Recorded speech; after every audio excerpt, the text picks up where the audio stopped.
Bismillahirrahmanirrahim. Assalamualaikum warahmatullahi wabarakatuh.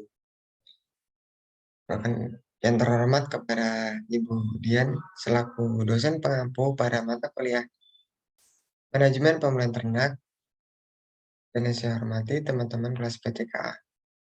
Saya Ahmad Banglegowo dengan NPM 2014-1421 dari kelas PTKA.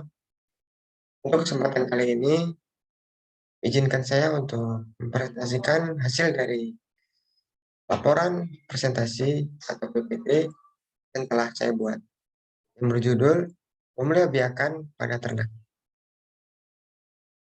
Yang pertama, pemulihan biakan. Pemulihan biakan merupakan serangkaian kegiatan reproduksi dan pemeliharaan baik menggunakan teknologi konvensional maupun teknologi mutakhir yang bertujuan untuk menghasilkan ternak bibit berkemampuan genetik atau unggul.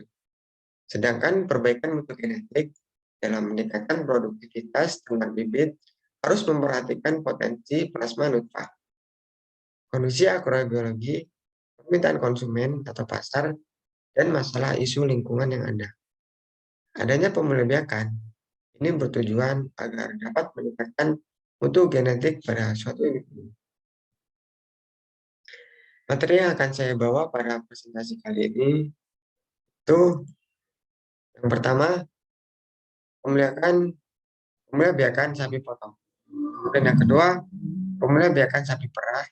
Yang ketiga, pemulihan biakan kambing dan domba. Dan yang keempat, pemulihan biakan kerbau. Yang pertama yaitu sapi potong. Pemulihan ternak ini bertujuan untuk meningkatkan mutu genetik ternak, berupa bertambahnya rata-rata nilai genetik atau peningkatan potensi produksi yang akan terekspresikan bila kondisi lingkungannya kondusif. Sistem breeding terbagi menjadi 3 kelompok utama, yaitu yang pertama ada assortative mating, yaitu cara. Kemudian ada assortative mating adalah perkawinan antara individu yang mempunyai kemiripan yang nampak dari luar atau kemiripan fenotipik.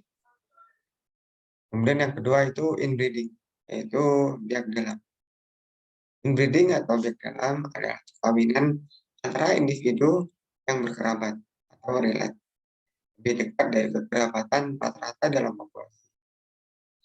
Kemudian yang ketiga itu ada outbreeding, yaitu biak luar. Outbreeding ini adalah perkawinan antara ternak-ternak yang hubungan keluarganya jauh atau tidak ada, pun relate. Yang kedua itu ada sapi perah.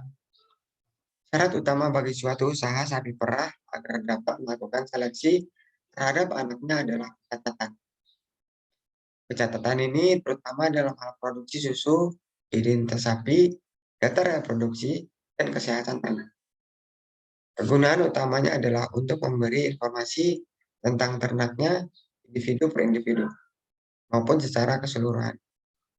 Catatan yang paling ideal adalah catatan yang bersifat sederhana, lengkap, teliti, dan mudah dimengerti. Cara dan frekuensi. Nah, untuk cara dan frekuensi pencatatan produksi susu dapat kita lakukan sebagai berikut. Yang pertama itu ada Official Dairy Herd Improvement. Dan yang kedua ada Dairy Herd Improvement Registry atau DHIR. Yang ketiga ada Owner Sample OS. Yang keempat ada AMPM Recording. Kemudian yang kelima ada WADAMO atau WADAM. Yang keenam ada Make Only Record MOR. Yang ketiga itu ada pemilihan biakan kambing dan domba. Untuk strategi breeding pada beternak kambing dan domba dapat dilakukan dengan memperhatikan hal-hal berikut. Yang pertama itu ada penentuan arah, tujuan dan sasaran dalam mengelola pelestarian, pemanfaatan, dan penelitian berbagai jenis bangsa dan domba. Yang kedua itu ada diarahkan untuk pemberdayaan peternak kambing dan domba dalam memanfaatkan sumber daya lokal secara optimal dan berkesinambungan.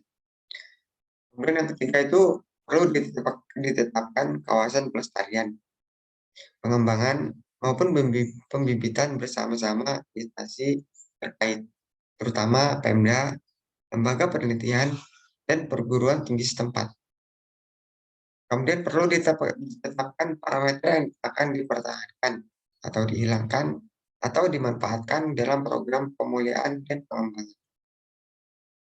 Kemudian yang terakhir itu ada pemulihan biakan kerbau.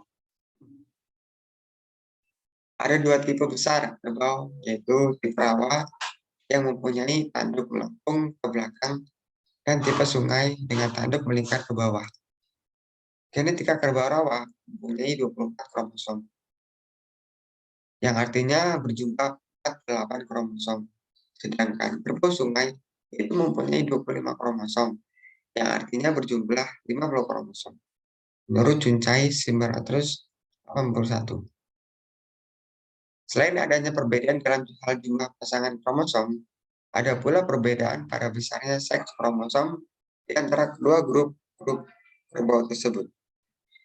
Titik pemeliharaan kerbau di Indonesia belum dikerjakan secara sistematis seleksi dengan baik, dan belum ada suatu pusat pembibitan kerbau seperti halnya string breeding station di Thailand ataupun semen Bulgaria. Beberapa kriteria seleksi yang disarankan dapat digunakan untuk memilih pejantan yang unggul, yaitu yang pertama itu pemilihan terhadap angka reproduksi. Kemudian yang kedua ada kecepatan pertumbuhan atau berat pada umur tertentu. Kemudian yang ketiga ada kualitas karkas. Yang keempat ada kekuatan dan daya tahan kerja temperamen. Kesimpulan yang dapat kita ambil dari materi ini yaitu yang pertama, pemulihan biakan bertujuan agar dapat meningkatkan mutu genetik pada suatu individu. Kemudian sistem breeding itu terbagi menjadi 3 kelompok, yaitu affirmative mating, biak setara, inbreeding biak dalam, dan outbreeding biak luar. Kemudian syarat utama bagi suatu usaha sapi perah agar dapat melakukan seleksi terhadap anaknya adalah pencatatan atau recording. Kemudian strategi breeding pada ternak kambing dan domba. Salah satunya dapat dilakukan dengan memperhatikan penentuan arah, tujuan, dan sasaran dalam mengelola. Kemudian beberapa kriteria seleksi yang disarankan dapat digunakan untuk memilih pejantan yang unggul, yaitu pemilihan terhadap angka reproduksi, kemudian kecepatan pertumbuhan atau berat pada umur tertentu, kemudian kualitas karkas, kekuatan, dan daya tahan kerja, dan temperamen. Mungkin hanya itu yang bisa saya sampaikan. Apabila ada salah kata, saya mohon maaf. Kepada Allah saya mohon. Saya akhiri. Wassalamualaikum warahmatullahi wabarakatuh. Waalaikumsalam.